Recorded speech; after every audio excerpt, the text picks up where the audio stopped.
Last time on Total Party Kill. Characters have lived their entire lives in the shadow of the half-scarred citadel. An immense fortress floating in the way that fortresses typically don't. Falls. Now, the half-scarred citadel is the home to the famed adventuring group, the Silver Hands. Silver Hands. This is so cool. Whatever. This is not a story about them. A safe place to be. And each year, they take on 5 apprentices. Of course, my name is Asmondus Montrioso. You can call me Az. He's a tiefling. Pretty tall, he's about 6 feet tall, very lithe. He's lying in bed. It's about 1 p.m. when he wakes up. Have your character for us. Yeah, it'd be a pleasure. My name's Thurman. I'm a kobold, so to speak. I'm up at a whopping 3 feet tall, but what I lack in height, I make up for in candor. Have your character. Yeah, I'm Pretty Perry. I am a kinku. I'm a emo. Yes, hello. My name is Hyacinth Slenderbottom. It loses translation in common when you switch it over. In Goblin, it means something cool like a valley, but when you tell everyone at school your last name is Slenderbottom, you quickly become Tiny Butt forever. Sure, I guess. Hello, I'm a turtle. Name's Gromler. Well, my dad always says to get over your fears, you have to face them. So I'm gonna try my best. I'm gonna stay here and I'm gonna do good. I'm not gonna throw up. Whatever, just don't puke on me. I won't. I'm not. Fine, I won't do well either. I'm not gonna throw up. I'm not gonna throw up.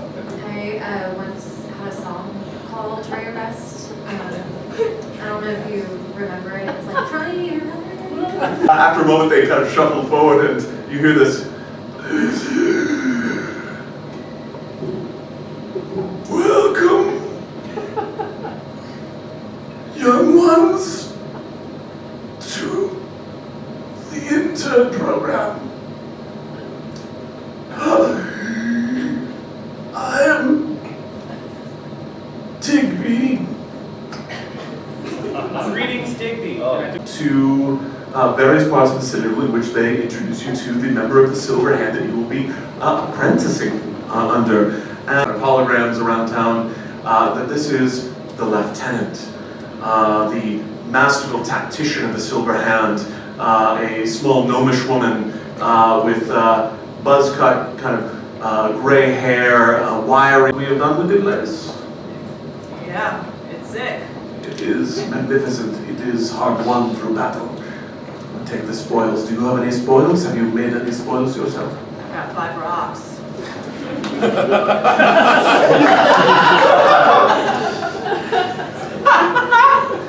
So it will be the remedial program. Alright. This is you to the Pathfinder. Now the Pathfinder you would know largely because the Pathfinder is the member of the Silver Hand who is responsible for finding their way to new places, the one who tracks them and does that with the aid of the great indigo dragon known as Sorrow. Oh my god.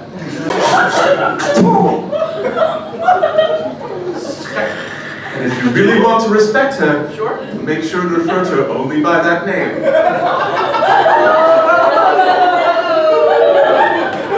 Should be no problem. Now, do you know, you seem very well versed, do you already know the first rule of how to care for a dragon? Don't let their scales get dry. That is very true. The second most important rule is you have to clean up their shit all the time. So, do you see that big shovel in the corner? Twin wizards of the Silver Hand, dwarven twins, and the Oracle and the Falling Star. And Critty, you and Az are both brought into this room and introduced to them. The Oracle is a dwarven woman, probably around kind of 4.5 feet tall, bright red hair, like curled in like a ton of like tiny curls. Also her beard is also curled in a lot of tiny curls. And then her brother, similarly, only his curls are even more ornate and decorated, and his curls are very large. That's mostly how you can tell them apart, is the size of the curls. And that is fascinating. We are here though to talk about magic. So come over here, take a seat at these desks, and let's get started on the exploration of magic. Now, the first thing to know about magic is that you have to understand the math first. So, it's all about the math. Now, for myself, elven man, his hair bound back in kind of a bun, and that Thurman would recognize as the high priest of the quest giver, known as the first giver, and he's like, hey pal, hey, you must be Thurman. Yo, what's up? So tell me, how's your faith? How's your walk, man, with the quest giver? Oh, God, man. I have to go.